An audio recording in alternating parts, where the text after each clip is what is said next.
मराठा बांधवांना कुणबी प्रमाणपत्र देण्याचा मार्ग सुलभ करणाऱ्या शासन निर्णयाविरोधातील याचिकेवर सुनावणीस हायकोर्टाचा नकार। तांत्रिक कारणामुळे सुनावणीस उच्च न्यायालयाचा न्यायमूर्ती रेवती मोहिते डेरे आणि संदेश पाटील यांच्या खंडपीठाचा नकार।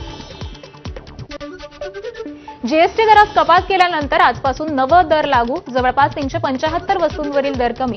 स्वयंपाकघरातील आवश्यक वस्तूंपासून ते इलेक्ट्रॉनिक्स पर्यंत, औषध आणि उपकरणे ते ऑटोमोबाईल्स पर्यंतच्या किमतींमध्ये स्वस्तता। आता फक्त 5% आणि 12% असे दोन जीएसटीचे स्लॅब मोदींकडून स्पष्ट। तर 12% स्लॅबमधल्या जवळपास 99% वस्तू 5% स्लॅबमध्ये आल्याचं मोदींनी जाहीर केलंय। सौ चूहे खाकर बिल्ली हज को चली। पंतप्रधान मोदींच्या जीएसटी बचत उत्सवावरील वक्तव्यावर मल्लिकार्जुन खरगेंची टीका। 9 वेगवेगळ्या स्लॅबद्वारे गब्बर सिंग कर लादला आणि 8 वर्षांमध्ये 55 लाख कोटींपेक्षा अधिक कर वसूल केला। आता बचत महोत्सवाबद्दल बोलतायत असं म्हणत खरगेंचा निशाणा। सर्वसामान्य जनतेच्या रोजच्या जीवनावश्यक वस्तूंवर जीएसटी कमी आणि माफ केला, सामान्य जनतेला मोठा दिलासा। चंद्रशेखर बावनकुळेंची प्रतिक्रिया। भारतीय बनावटीच्या वस्तूंचा खप वाढेल, उद्योगांना मोठी मदतही मिळेल। बावनकुळेंकडून आशा व्यक्त। ज्याचा राजा व्यापारी तिथली जनता भिकारी। जीएसटी स्लॅबमधील बदलांवर नाना पटोलेंची टीका। आधी लुटायचं मग आपल्याच हातानं आपलीच पाठ थोपटायची ही मोदी आणि भाजपची भूमिका। पटोलेंचं टीकास्त्र।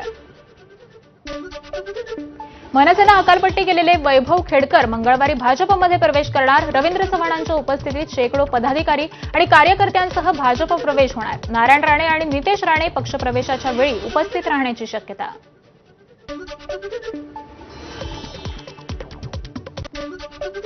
कृषी मंत्री दत्ता भरणे काळे झेंडे दाखवल्याप्रकरणी 5 जणांवरती गुन्हा दाखल। भरणे वाशिममधून हिंगोली मार्गे नांदेडच्या दिशेने जात होते आणि त्यांच्या ताफ्याला ठाकरे शिवसेनेच्या नेत्यांनी काळे झेंडे दाखवले होते।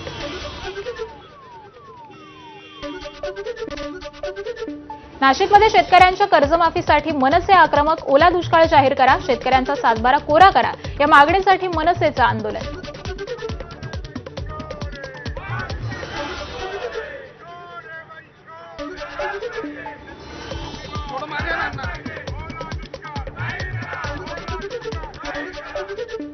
वकील गुणरत्न सदावर्तेंच्या गाडीवर हल्ला करणाऱ्यांविरोधात मुंबईच्या दहिसरमध्ये आरपीआय आठवले गट आक्रमक। हल्ला करणाऱ्या व्यक्तीवर कारवाईची मागणी। जालन्यात सदावर्तेंच्या गाडीवर आंदोलकांनी हल्ला केला होता। शिर्डीच्या साई मंदिराचे प्रमुख वादाच्या भोवऱ्यामध्ये भक्तांकडून भेटवस्तू घेतल्याचा सामाजिक कार्यकर्ते संजय काळेंचा आरोप। मंदिर प्रमुख विष्णू थोरात यांच्यावर कारवाईची मागणी। आरएसएसच्या शताब्दी वर्षाच्या निमित्तानं नागपुरात स्वयंसेवकांचं पथसंचलन। मुस्लिम स्वयंसेवक संपूर्ण गणवेशात संघाच्या पथसंचलनात सहभागी।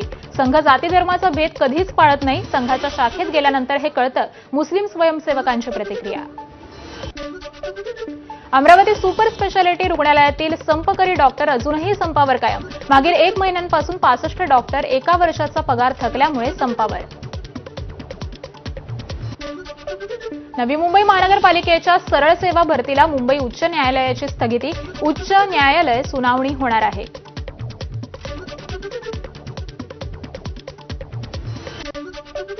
अकोल्यात सराईत गुन्हेगारांच्या 2 गटांमध्ये तुफान राडा, 6 जण जखमी। राड्याचं सीसीटीव्ही फुटेज एबीपी मासाच्या हाती। राड्यात एमपीडीए कारवाई झालेल्या सराईत गुन्हेगारांचा देखील समावेश।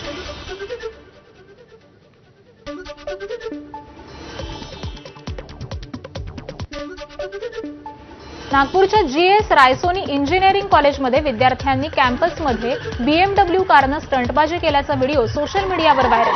स्टंट करण्यासाठी वापरलेल्या कारवर नंबर प्लेटही नव्हती।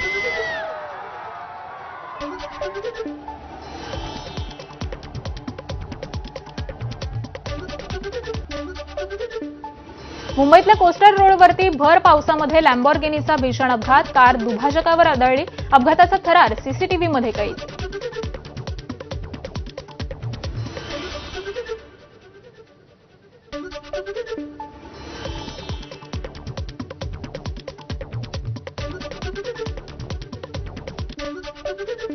माथेरानमधील घोड्यांना रोगामुळे अंधत्वाचा धोका। पशुसंवर्धन विभागाकडून तपासणी सुरू। लागण कशामुळे झाली याचा खुलासा तपासणी अहवाल आल्यानंतर समजणार असल्याची माहिती देण्यात आली आहे। पुण्यातील शिरूरमध्ये बैलपोळ्यानिमित्त काढलेल्या डीजे मिरवणुकीत गोंधळ. अवधूत जगताप नावाचा 4 वर्षांचा मुलगा बैलाच्या पायाखाली सापडून गंभीर जखमी. अवैध डीजेच्या मालकावरती आणि मिरवणुकीच्या आयोजकांवर कठोर कारवाई करण्याची मागणी.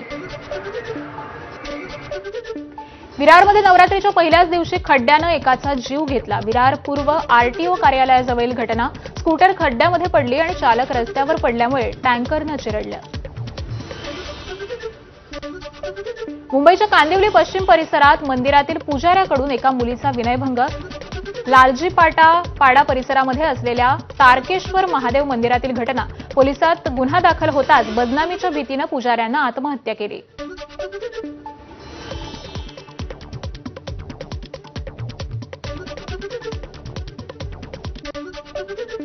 जळगाव महानगरपालिकेतील सहकारी महिला डॉक्टरकडे शरीर सुखाची मागणी करणारा निलंबित वैद्यकीय अधिकारी डॉक्टर विजय गोलपला अटक. महिला डॉक्टरने आयुक्तांकडे लेखी स्वरूपामध्ये लैंगिक छळाची तक्रार दिली होती. ही तक्रार मागे घेण्यासाठी पीडितेवरती दबाव आणि धमकी दिल्याचाही आरोप. बुलढाण्यातील संगम चौकमध्ये असलेल्या पॅलेस चौकात रात्री 2 युवकांमध्ये झालेल्या किरकोळ वादामधून हाणामारी. यात शुभम राऊत या युवकाची हत्या झाली आहे. बुलढाणा तालुक्यातील चिखली शहरातील राऊतवाडी परिसरामध्ये स्टेट बँक ऑफ इंडियाच्या एटीएममधून चोरट्यांनी 10 लाखांची रोकड लंपास केली. मध्यरात्री गॅस कटरच्या साहाय्यानं एटीएम मशीन फोडण्यात आलं. भंडाऱ्यात जनावरांसाठी चारा आणायला गेलेल्या तरुणाचा खड्ड्यात पडून मृत्यू. डांबर प्लांटसाठी खड्डा खोदण्यात आलेला होता आणि त्यात पाणी साचल्यामुळे अंदाज न आल्यानं तरुण खड्ड्यात पडला. सांगलीतील वाळवा तालुक्यामध्ये धावत्या दुचाकीवर बिबट्याची झडप. दुचाकीवरील दाम्पत्य आणि लहान मुलगी गंभीर. रेठेडे धरण ते शिराळा या राज्यमार्गावरील घटना.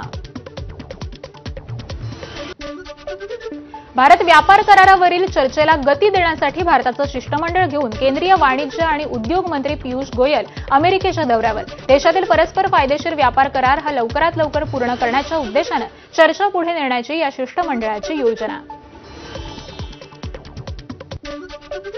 दिल्ली एनसीआरमध्ये फटाक्यांवर पूर्णपणे बंदी घालण्यात व्यापाऱ्यांचा विरोध. सर्वोच्च न्यायालयात याचिका दाखल. प्रदूषण विरहित फटाके विकण्यास आणि निर्मितीस परवानगी देण्याची मागणी. राज्यात स्मृतिभ्रंश झालेल्या रुग्णांमध्ये झपाट्यानं वाढ. मानसिक आरोग्यावर मोठा परिणाम. सध्या राज्यामध्ये अंदाजे 4 ते 5 लाखांच्या आसपास लोक आजारानं ग्रस्त आहेत.